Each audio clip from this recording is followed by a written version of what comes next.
नमस्कार। Professor S Narayan Raju YouTube channel में आप सबका मैं स्वागत करता हूं। आज हम भ्रमर गीत सार से संबंधित विभिन्न पदों की व्याख्या की श्रृंखला में आज और एक पद की जो व्याख्या मैं करने जा रहा हूं।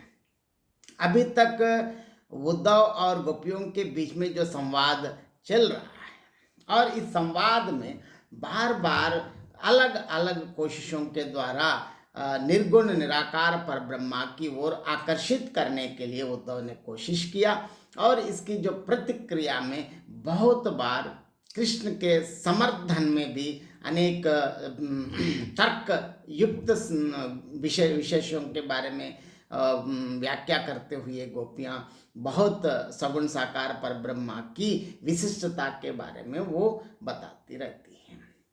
और यहाँ देखिए, जब गोपियां कृष्ण के प्रति इतनी अगाध स्नेह और प्रेम के कारण, जहाँ ज्यादा प्रेम या स्नेह होता है वहाँ एक ईर्ष्या मतलब नेगेटिव में नहीं, सकारात्मक मतलब पॉजिटिव में रहता है।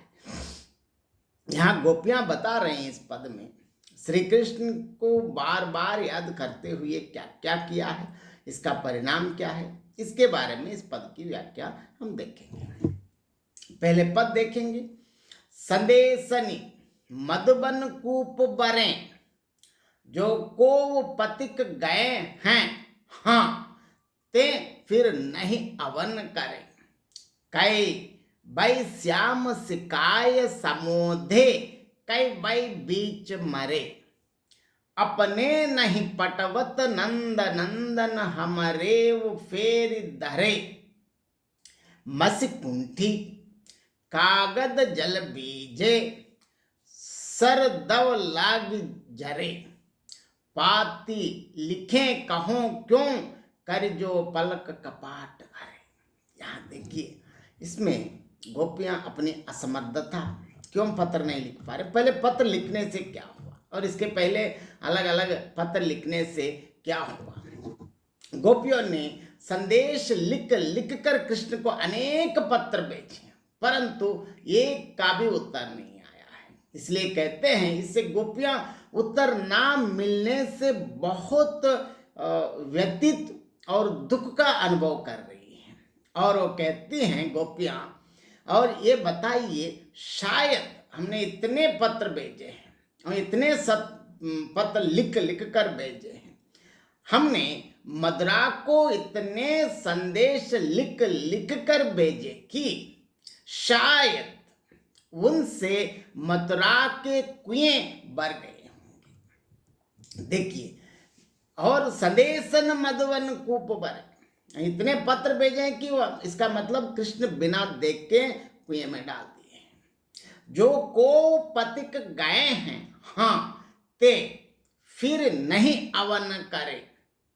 बहुत जो मथुरा जाने वाले हैं, क्योंकि गांव से नगर की ओर जाने वाले बहुत पति की यात्रा, जो ग्वाल है गांव से दूध बेचने या सब्जियां बेच, मतलब अलग अलग नगर जाते वक्त तो उनके माध्यम से भी कृष्ण को संदेश भेजे हैं। क्या हुआ, जो को पतिक गए हैं, हाँ ते फिर नहीं आवन करे, ये लोग वापस ही नहीं आए हैं। शायद श्री कृष्ण ने उनको समझा बुझाकर, अरे यार मैं उत्तर नहीं देना चाहता, आप मत जाइए बोल के उनको समझा बुझाकर शायद रोक दिए होंगे, या पतिक बीच में मर गए होंगे। इसीलिए हम देखिए, कई वही श्याम सिकाय समोदे, कई वही बीच मरे। या कृष्ण ने उनको ऐसे समझा बुझा के, अरे यार चुपचाप यही नगर पे रहो, या नहीं है तो वो बीच में मर गए होंगे। और आगे देखिए, अपने नहीं पटवत नंद नंदन, हमरे वो फेर धरे। यहाँ बार बार, क्योंकि अब फिर दोबारा पत्र लिखने का क्या फायदा है, क्योंकि हम जितने भी पत्र भेजें और संदेश पत्र उनके लिए यहाँ से भेजते हैं, लेकिन उन्हें चुपचाप रख लेते तो उत्तर तक नहीं देते, तो हम क्यों पत्र भेजें, है ना। उत्तर भी नहीं दे रहे, इसीलिए वो पत्र का अभी हम ये बताते हैं, अपने ही नहीं पटवत नंद नंदन, हमरे वो फेर धरे। और आगे देखिए, मत्स्य कुंठी कागद जल बीजय सर दव लाग झरे। क्योंकि उनके पास अब पत्र लिखने में क्यों असमर्थ हैं गोपियां बता रही हैं। क्या कारण है? इतने संदेश लिखने के बावजूद भी फिर वो लिखना चाहती हैं, लेकिन क्यों नहीं लिख पा रहे हैं? हमारे पास की सारी स्याही, मतलब लिखने के लिए स्याही चाहिए, विरहाग्नि के ताप से समाप्त हो गई है। देखिए गोपियों की कल्पना, मतलब ये सूरदास की कल्पना देखिए, ये तो अतिशयोक्ति अलंकार है, लेकिन गोपियां इतनी विरह में जल रही है कि उससे उत्पन्न जो अग्नि, मतलब एकदम ताप, इस ताप से बिल्कुल वहां की गोपियों के पास जो स्याही है वो सूख गया है, समाप्त हो गए, मतलब एकदम बाष्प बन के ऊपर चले गए हैं। तो बहुत बढ़िया जो सूरदास की कल्पना है। और आगे बताते हैं, सारे कागज नेत्रों के जल से भीग गए हैं। और इसके साथ साथ और आगे देखिए, कलम भी चाहिए ना, पहले स्याही खत्म हो गए और कागज भीग गए हैं, और अंतिम कलम चाहे तो कलम बनाने में क्यों असमर्थ है। देखिए, हमारी विरह व्यतीत उत्तप्त सांसों के ताप से वन में आग लग गई है। देखिए, समीप में जो वन में भी आग लग गई है, जिससे कलम बनाने वाले सारे सरकंडे जलकर भस्म हो गए हैं। जब कलम, कागज और स्याही ही नहीं रहे तो हम अब पत्र कैसे लिखें? यहाँ बिल्कुल सूरदास की जो कल्पना देखी, मत्स्य कुंठी कागज जल बीजे सर दांव लगे झरे। इस प्रकार पूरे के पूरे अब पत्र लिखना तो बहुत मुश्किल है। और आगे दे बता दें, पात लिखे कहो क्यों कर जो पलक कपाट। हमारे पास अब स्याही नहीं है, कलम भी नहीं है, और लिखने के लिए पत्र भी नहीं, कागज भी नहीं है।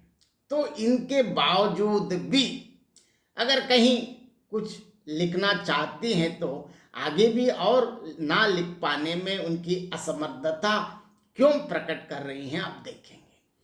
पात लिखे कहो, अगर अब भी आप पत्र लिखने के लिए कहा तो क्यों करे जो पलक कपाट भरे। क्योंकि जब से व्रज छोड़ के श्री कृष्ण चले गए मथुरा, अब मथुरा से श्री कृष्ण की आगमन की प्रतीक्षारत गोपियां लगातार, इसके पहले भी पद में बता दे, एकटक, मतलब निरंतर देखते देखते देखते, और इसके साथ साथ कृष्ण विरह में लगातार रो रो रो कर, मतलब बिल्कुल आंखों से आंसू ही आंसू हैं। इससे क्या हो गए हैं, आंखें बिल्कुल खराब हो, अब ऐसी स्थिति में आ गई हैं कि बिल्कुल आंखें बंद हो गई हैं। मतलब अब आंखों से देखने में ही मुश्किल है, तो कैसे लिखें पत्र। यहाँ इसमें बहुत विरोधाभासी चीज दिखते हैं। पहले बताते हैं, हमने जितने भी पत्र भेजे हैं, संदेशन मधुबन कूप बरे,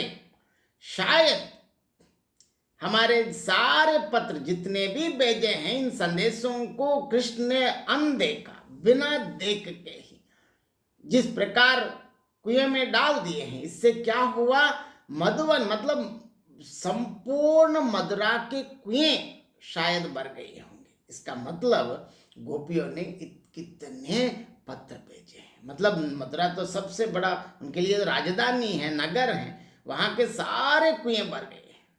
और आगे बताते हैं, और बहुत पथिकों से, मतलब यात्रियों के द्वारा भी संदेश भेजे, कैसे वहां कृष्ण के बारे में और उनके बारे में, मतलब उनके संदेश भेजे। तो जो लोग संदेश लेके गए हैं वो भी वापस आए नहीं, शायद कृष्ण रोका या बीच में मर गए। अब इसके साथ साथ अब भी हम पत्र लिखना चाहने पर भी क्यों नहीं लिख पा रहे। मत्स्य कुंठी कागद जल बीजय सर दाव दव लग जरे।